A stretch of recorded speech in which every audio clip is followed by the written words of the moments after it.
এই মুহূৰ্তত চৰকাৰী কৰ্মচাৰীসকলৰ বাবে জনাব বিচাৰিছোঁ বিগ ব্ৰেকিং নিউজ। এইবাৰ কৰ্মচাৰীসকলৰ বাবে কঠোৰ আইন মুকলি কৰা হৈছে।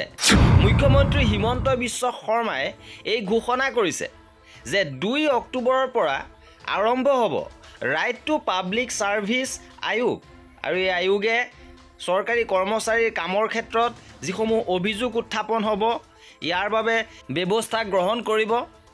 লগতে বিভিন্ন সময়ত যে অভিযোগ উত্থাপন হৈ আহিছে যে কৰ্মচাৰীসকলে সময়মতে কাম নকৰে বা কৰ্মচাৰীসকলে ঘুষ লয়, আৰু এনেধৰণৰ অভিযোগ এতিয়াৰ পৰা ৰাইট টু পাব্লিক ছাৰ্ভিচ আয়োগত আপোনালোকে দিব পাৰিব, আৰু 2 অক্টোবৰত মুকলি কৰা হ'ব।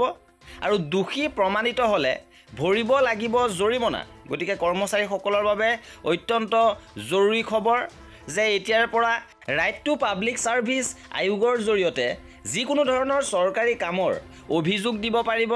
আৰু মুখ্যমন্ত্ৰীয়ে এই সম্পৰ্কত কি মন্তব্য কৰিছে আপোনালোকক জনাব বিচাৰিছোঁ যে অহা 2 অক্টোবৰ তাৰিখে আমি ৰাইট টু পাব্লিক ছাৰ্ভিচ চৰকাৰী সেৱাৰ অধিকাৰ এই আয়োগখনক আমি আনুষ্ঠানিকভাৱে আৰম্ভ কৰিম।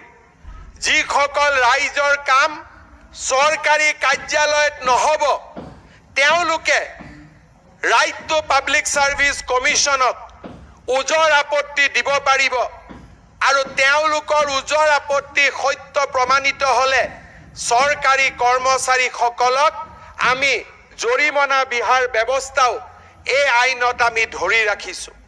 মই ভাবোঁ যে 2 অক্টোবৰত right to public service commission কাৰ্যক্ষম হৈ যোৱাৰ লগে লগে অসমত কৰ্ম সংস্কৃতিৰ এক নতুন ধাৰা উজ্জীৱিত হ'ব।